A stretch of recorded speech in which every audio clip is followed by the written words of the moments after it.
Hey everybody, and welcome to this week's garden video. Very busy week this week. I picked some plums in the backfield, and of course all the animals had to come join me and then knock over the camera, which is funny, but I just pitted a bunch of them and then I ended up freezing them away.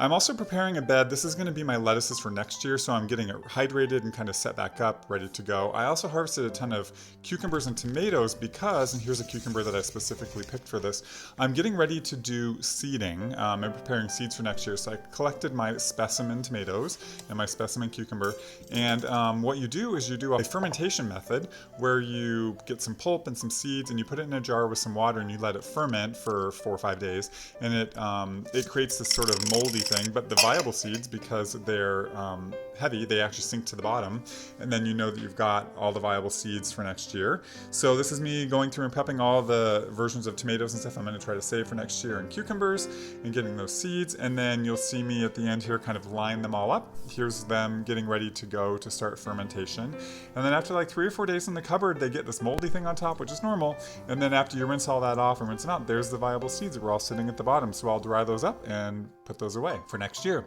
I also spent time this week cutting down all the leaves off of my tomato bushes. I often let them just kind of grow kind of crazy for a while, and then at some point in time I'm like, okay, I need to take all the leaves off and just expose the tomatoes so that they ripen up, because here in the Northwest we don't have a lot of heat this time of year, so I want to make sure they ripen up. So here's the status of my tomatoes. And I also went and picked a bunch of plum pears this week. The pears are really ripe, and I spent some time canning some of them. I also just love eating them fresh. And while I was in the back, I checked on the septic mound squash, and they're all growing stuff, and it's all bonus squash, so I'm excited about that. I harvested the remaining basil that I had in the ground and made a bunch more pesto, so that was good to kind of to clear that out. It was getting to seed, and you've seen me harvest so many cucumbers in these videos because I have so many, but that was me harvesting more cucumbers. I continue to start my little strawberries, and as things dry out, like these are some green beans, as they dry out, I continue to harvest those, and again, I will save them for next year, so it's a very fun kind of time this year. I'm hopeful that my raspberries are going to produce, and my corn, I checked on my corn and it's ready, so I'm starting to harvest corn, which is exciting. But here's just a look of what's currently going on in the garden. You see the squash there.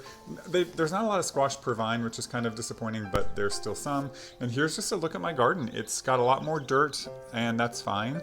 I'm letting things wind down. I'm harvesting things. This is, up close here. There's my tomatoes that no longer have greenery on them and some stuff. And just is kind of like, everything's winding down, which I'm very excited about. And then at the very end, you'll see my strawberries that I'm starting to establish this year.